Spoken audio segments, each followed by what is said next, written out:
pace up. Learn and grow.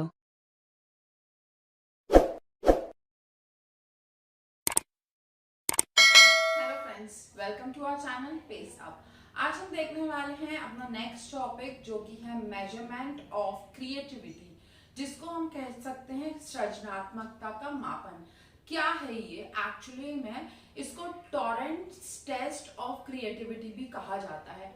क्या होता है अभी टॉरेंस टेस्ट में, क्यों होता है, कौन इसको यूज कर सकता है, क्या क्या इसके कंपोनेंट्स या एस्पेक्ट्स होते हैं और किसके बेसिस में ये जज किया जाता है, सब कुछ देखेंगे इसी वीडियो में। लेकिन वीडियो स्टार्ट करने के पहले अगर आपने चैनल को सब्सक्राइब नहीं किया तो सब्सक्राइब कर ले, ताकि आगे आने वाले वीडियोस आपको हेल्प करते रहें आपके एग्जाम्स के लिए। तो चलिए स्टार्ट करते हैं अपना टॉपिक, मेजरमेंट ऑफ क्रिएटिविटी। सबसे पहले मेजरमेंट ऑफ क्रिएटिविटी जिन्होंने दी है उनका नाम है एलिस पॉल टॉरेंस, जिनको फादर ऑफ क्रिएटिविटी भी कहा जाता है। तो सबसे पहला आपका जो कॉम्पिटिटिव एग्जाम का क्वेश्चन है वो यहीं से बन जाता है कि फादर ऑफ क्रिएटिविटी किसको कहा जाता है। तो कई बार ऑप्शंस में सिर्फ इनका नाम टॉरेंस दिया जाता है और कई बार पूरा नाम लिखा जाता है एलिस पॉल टॉरेंस। तो क्या किया इन्होंने, क्या ऐसे अलग दिया कि जिससे आप क्रिएटिविटी चेक कर सकते हो? तो इसमें इन्होंने एक IQ test, other than IQ test, कुछ टेस्ट बनाए और उसके बेसिस पे चिल्ड्रन हो या एडल्ट्स हो उनको आप चेक कर सकते हैं उनका क्रिएटिविटी लेवल। तो चलिए देख लेते हैं अपने इंट्रोडक्शन के कुछ points. Doctor Ellis Paul Torrance also named as the father of creativity, जो कि मैं ऑलरेडी बता चुकी हूँ। उन्होंने एक ऑल्टरनेटिव मेथड निकाला आईक्यू टेस्टिंग का, यानी इंटेलिजेंस टेस्ट करने का। और 1960 में उन्होंने एक टेस्ट के सेट्स के साथ सामने आए जिसके थ्रू हम किसी की भी डाइवर्जेंट थिंकिंग को समझ सकते हैं, जान सकते हैं। डाइवर्जेंट थिंकिंग यानी कन्वर्जेंट यानी जो एक ही तरफ फोकस करे, और डाइवर्जेंट यानी जो अलग अलग तरीके से प्रॉब्लम का सॉल्यूशन निकालने की कोशिश करे। अब सब देख लेते हैं कि टीटीसीटी यानी Torrance test of creativity thinking है क्या। तो सबसे पहले it is an standardized test of creativity used for children and adults. एक स्टैंडर्डाइज्ड टेस्ट है जो बच्चों और बड़ों दोनों पे किया जा सकता है। Developed at the university of Minnesota and translated into more than 35 languages. ये जो एक टेस्ट है वो 35 लैंग्वेजेस में अवेलेबल है और सबसे ज्यादा इसका यूज किया जाता है क्रिएटिविटी को चेक करने के लिए। अब इसके दो पार्ट्स हैं, एक वर्बल और नॉन वर्बल। तो वर्बल को क्या समझ सकते हैं हम, थिंकिंग क्रिएटिवली विद वर्ड्स। जब कोई शब्द आपको बताएगा, मान लीजिए आप एक कहानी बच्चे को सुना रहे हो तो उसके मन में एक इमेजेस बनती जाती हैं, तो वो एक वर्बल क्रिएटिविटी हो रही है। आप कितने अच्छे से उसको एक्सप्लेन कर रहे हो, जैसे शेर ही की आवाज निकाल के बता रहे हो कि शेर आया, वो ऐसे डर गया, या चूहे को ही बता रहे हो चू चू चू चू करके, तो वो एक वर्बल क्रिएटिविटी है। और जो पिक्चर्स है, विद पिक्चर्स यानी पिक्चर दिखा के या उनको कुछ ऑप्शन देके कि आप इन पिक्चर्स को जोड़ के कुछ नया बनाइए, तो वो नॉन वर्बल हो गया, क्योंकि उसमें हम बोल नहीं रहे हैं, वो कुछ करके बना के हमें दिखा रहा है। अब इसमें एक नोट करने वाली बात यह है कि वन और more of these task can be used to measure with either specific aspects of a person creativity or to provide a overall comprehensive overview। या तो आप किसी एक पॉइंट को उसके किसी व्यक्ति के निकाल सकते हैं कि ये इस चीज में बहुत क्रिएटिव है या इस चीज में वो कितना क्रिएटिव है, या फिर आप उसकी ओवरऑल पर्सनालिटी का भी ओवरव्यू निकाल सकते हैं इन टेस्ट्स के थ्रू। अब मैंने जैसे दो पार्ट्स बताए आपको, वर्बल और नॉन वर्बल। तो पहले हम वर्बल का देख लेते हैं कि इसमें क्या क्या एस्पेक्ट्स हैं या क्या क्या पार्ट्स होते हैं। पहला है आस्किंग क्वेश्चंस, यानी क्वेश्चन पूछना। इसमें इसको 5 मिनट दिए जाते हैं, जो भी सब्जेक्ट होता है, सब्जेक्ट यानी जो बच्चा है या बड़ा है जिसके ऊपर टेस्ट किया जा रहा है, कि आप कोई भी क्वेश्चन पूछिए। गेसिंग कॉजेज, अब उससे बोला जाता है कि इसके बारे में आपको क्या समझ आ रही है, इससे आप क्या कर सकते हो, उसके लिए भी उसको 5 मिनट का टाइम दिया जाता है। गैसिंग कॉन्सिक्वेंसेस, जो आपने सोचा है, जो आप करना चाहते हो, उससे क्या रिजल्ट निकलेंगे, कॉन्सिक्वेंसेस, उसके लिए भी 5 मिनट दिए जाते हैं। अब आप जो काम करना चाह रहे हो उसका इम्प्रूवमेंट कैसे करोगे, उस प्रोडक्ट को कैसे और बेहतर बनाओगे, उसके लिए 10 मिनट्स दिए जाते हैं। अनयूजुअल यूजेस, यानी जो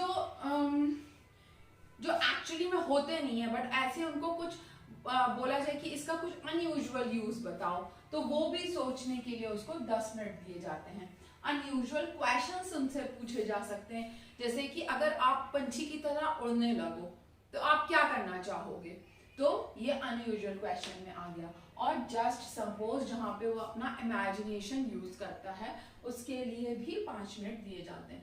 तो टोटल इस वर्बल टेस्ट के लिए 45 मिनट्स का टाइम दिया जाता है। ये जो 3 सेक्शन है, आस्किंग क्वेश्चन, गेसिंग कॉजेज और गेसिंग कॉन्सिक्वेंसेस, ये फ्लेक्सिबिलिटी के अंदर आते हैं। फ्लेक्सिबिलिटी यानी कोई रिस्ट्रिक्शन नहीं है कि आपको इसी तरीके से सोचना है, आपकी क्रिएटिविटी है, आप कैसे भी सोच सकते हो। नेक्स्ट है 3 फिगरल एक्टिविटीज। अब 3 फिगरल का वर्ड ही होता है पिक्चर्स, फिगर्स, नॉन वर्बल के अंदर आता है। पहला है पिक्चर कंस्ट्रक्शन। पिक्चर कंस्ट्रक्ट करने के लिए 10 मिनट का टाइम दिया जाएगा। पिक्चर कंप्लीशन के लिए 10 मिनट का टाइम दिया जाएगा। और लाइंस और सर्कल से आप कुछ बना के दिखाइए, उसके लिए भी 10 मिनट का टाइम दिया जाएगा। यानी इसमें टोटल 30 मिनट्स का टाइम दिया जाएगा टेस्ट कंप्लीशन के लिए। कंस्ट्रक्ट अ पिक्चर, अब उसमें जो पूछा जाएगा वो ये है कि construct a picture and give meaningful title. एक पिक्चर बनाइए और इसका एक मीनिंगफुल टाइटल दे दीजिए। Evaluators judge whether the results are more or less creative. जो evaluators हैं, जो वहां बैठे हुए हैं, जो जज कर रहे हैं, वो ये देखेंगे कि किस लेवल की क्रिएटिविटी है, हाई लेवल क्रिएटिविटी है या लो लेवल क्रिएटिविटी है, या मोर क्रिएटिव है या लेस क्रिएटिव है।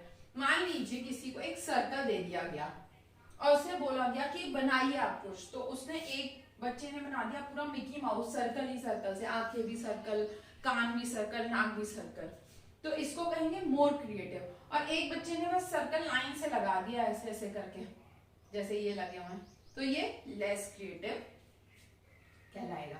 एक और मैंने एग्जांपल यहाँ पे लिखा हुआ है कि मैंने कुछ फिगर्स दिए हुए हैं, उनको बोला कंबाइन करो, इसमें रेक्टेंगल है, सर्कल है, ट्रेपीजियम है और ट्रायंगल है। तो एक बच्चे ने उनको ही यूज करके एक किंग का फेस बना दिया और एक बच्चे ने नॉर्मल फेस बनाया, तो ये मोर क्रिएटिव हुआ और ये लेस क्रिएटिव हुआ। अब जब हम इतनी सारी क्रिएटिविटी की बात कर रहे हैं तो हम ये भी जान लेते हैं कि इसकी किसको सबसे ज्यादा जरूरत है और ये क्यों यूज किया जाता है। हु कैन परफॉर्म TTCT, कौन करवा सकता है ये टेस्ट? तो ये टेस्ट करवा सकते हैं सिर्फ साइकोलॉजिस्ट यानी जो दूसरों के समझ को समझते हैं, एक तरीके के डॉक्टर्स ही समझ लीजिए, वो होते हैं। इनके पास बहुत सारे मटेरियल होते हैं जिसके थ्रू ये क्रिएटिविटी बच्चे के अंदर से चेक करते हैं या किसी बड़े के अंदर से चेक करते हैं। ये मटेरियल नॉर्मल लोगों के घरों में नहीं पाए जाएंगे और ना ही उनको अवेलेबल होते हैं। हाँ, कुछ ऑनलाइन टेस्ट जरूर हैं जो अवेलेबल हो सकते हैं आपको, और वो फ्री भी मिल जाते हैं ऑनलाइन अगर आप ढूंढेंगे क्रिएटिव टेस्ट। अब ये सब जो पढ़ा है उसका स्कोर किस बेसिस पे आता है? पहले फ्लुएंसी यानी आपको जब कोई भी चीज दी गई है तो आप उसको कैसे रिलेट कर रहे हो पहले से, मतलब आप फट से उसको समझ लेते हो और उसके थ्रू कुछ नया बना के दिखा देते हो, वो फ्लुएंसी है। फ्लेक्सिबिलिटी यानी कोई रिस्ट्रिक्शन नहीं है आपकी सोच पे, आप जो चाहे उससे वो बना सकते हो। और ओरिजिनलिटी का मतलब है कि आपका प्रीवियस उसमें कुछ वो ना हो कि आपने उधर से देखा था कि उसने मिकी माउस बनाया तो आपने भी सर्कल लेके मिकी माउस बना दिया सर्कल का। हो सकता है आप कुछ और बनाओ, आप सर्कल को देख के रोटी भी बोल सकते हो, आप सर्कल को देख के चांद भी बोल सकते हो, आप सर्कल को देख के ऑरेंज भी बोल सकते हो कि भाई ऑरेंज भी गोल होता है। तो आप कुछ भी, ये आपकी क्रिएटिविटी है इसलिए वो ओरिजिनल होगी। तो ये भी टेस्ट किया जाता है कि कितना ज्यादा आपका जो क्रिएटिव वर्क है वो ओरिजिनल है और कहीं से कॉपी किया गया नहीं है। तो इस तरीके से हमने सारे टॉपिक कवर किए हैं टीटीसीटी के टॉरेंस टेस्ट के। स्टिल आपको लगता है कि कोई पॉइंट रह गया है तो आप मुझे मेल कर सकते हैं batkulshweta@gmail.com पर, या फिर आप मुझे कमेंट सेक्शन में कमेंट करें। मैं आपके क्वेरी सॉल्व करने की पूरी कोशिश करूंगी। वीडियो पसंद आया तो लाइक शेयर और सब्सक्राइब जरूर करें। नेक्स्ट वीडियो तक के लिए thank you and bye bye.